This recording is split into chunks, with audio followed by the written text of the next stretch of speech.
Bienvenue sur la 7e étape du Tour d'Espagne 1984. Au lendemain du succès de Michel Pollentier à Sant Cugat del Vallès, cette étape prenait la direction de Rasos de Peguera avec 3 ascensions au menu dans les Pyrénées aragonaises avec une montée finale de 10 km. Pourquoi on se concentre sur cette étape? Car on va voir qu'un coureur français, vainqueur notamment en début de saison du Tour du Haut-Var et d'une étape sur Paris-Nice, c'était la 4e, Éric Caritou va se distinguer.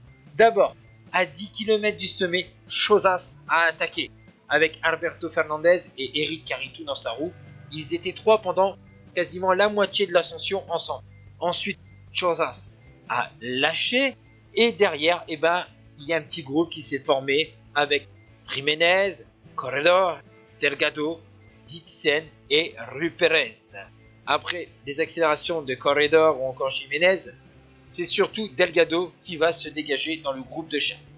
Tandis qu'à 3 km du sommet environ, Alberto Fernandez va commencer à montrer des signes de faiblesse. Le Français, lui, avec son style bien reconnaissable en danseuse, s'accroche, donne des relais aux coureurs espagnols. À cette époque, le Tour d'Espagne se courait encore en début de saison. Il y avait quand même du beau temps, mais parfois on avait un temps assez dégueulasse sur le Tour d'Espagne, sans compter quelques abrutis au bord de la route.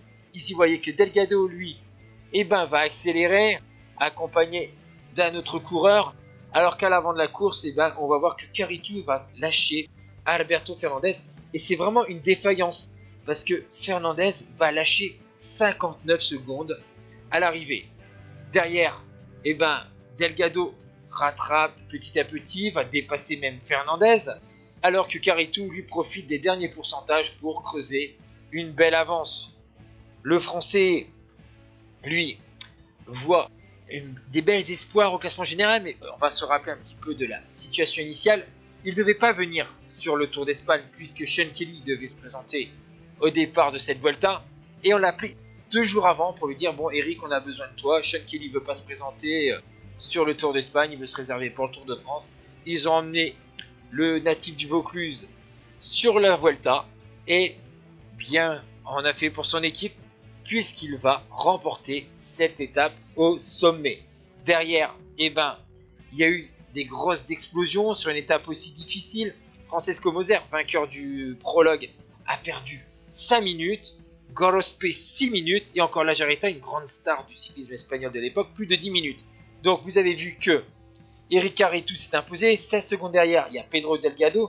Corredor est arrivé 3ème à 27 secondes, donc lui aussi a dépassé Alberto Fernandez, qui a fini à 59 secondes en 5ème position derrière Jiménez. Au classement général, Pedro Delgado a pris le maillot amarillo pour 16 secondes sur Caritou.